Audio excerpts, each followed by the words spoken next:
Hello everyone, কেমন আছো তোমরা সবাই? অবশ্যই জানিও। আর আমি মোটামুটি ভালো বলবো, মানে খুব একটা ভালো বলছি না, কেন মনটা ভালো নেই। তোমাদের সঙ্গে কয়েকটা কথা আজকে আমি শেয়ার করব।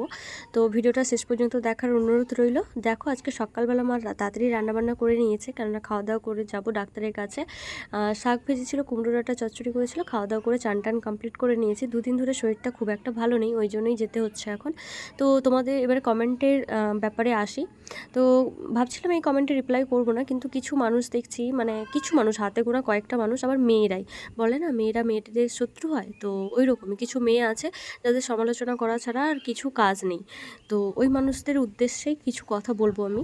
তো মানে আমি আমার বাবার বাড়িতে থাকলাম কেন, আসলাম কেন, এগুলো নিয়ে তাদের বিশাল মাথা ব্যথা। তো তোমাদের উদ্দেশ্যে কয়েকটা কথা বলি যে বাবার বাড়িটা কার বলো? বাবার বাড়িতে তো আমার, আর আমি আমার বাবার বাড়িতে আসবো কি আসবো না সেটা তোমাদেরকে কেন আমি বলতে যাবো বলো? 2 নম্বর হচ্ছে, বিয়ের পর কি বাবার বাড়িতে আসতে নেই বা বাবার বাড়িতে থাকতে নেই, এরকম কোথায় রুলস লেখা আছে এটা আমাকে কমেন্টে জানিও। আর 3 নম্বর হচ্ছে, আমার বাবার বাড়িতে আসা বা থাকা নিয়ে আমার শ্বশুরবাড়ি, আমার হাজব্যান্ড, আমার বাবার বাড়িতে কারোর কোনো সমস্যা নেই, তো তোমাদের কেন সমস্যা? আর 4 নম্বর হচ্ছে, বাবার বাড়িতে আমার খুবই কম আসা হয়, খুবই কম থাকা হয়, কেননা হাজব্যান্ডের কাজের সূত্রে ওর সঙ্গে কিন্তু আমি বাইরেই থাকি। সেই সূত্রে আমার মানে যখন ইচ্ছে তখন আমি বাবার বাড়িতে আসতে পারি না। তো এই কয়েক মাস হয়েছে আমি বাড়িতে আছি, আমার হাজব্যান্ড ডিউটি সূত্রে অন্য জায়গায় গেছে, ওই জন্যই কিন্তু আছি। ও আসলে আমি আবার চলে যাব, তখন কি আর ইচ্ছে করলে আসতে পারবো বাবার বাড়িতে? তোমরাই বলো।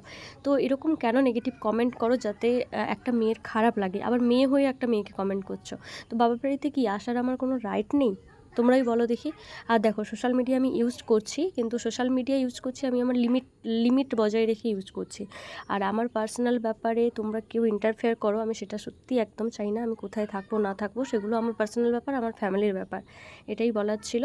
কাউকে কিছু বলার আগে একটু ভেবে বলো। আর অন্যকে নিয়ে একটু কম আর নিজেকে নিয়ে একটু বেশি ভাবো, তাহলে কিন্তু তোমার জীবনে উন্নতি হবে।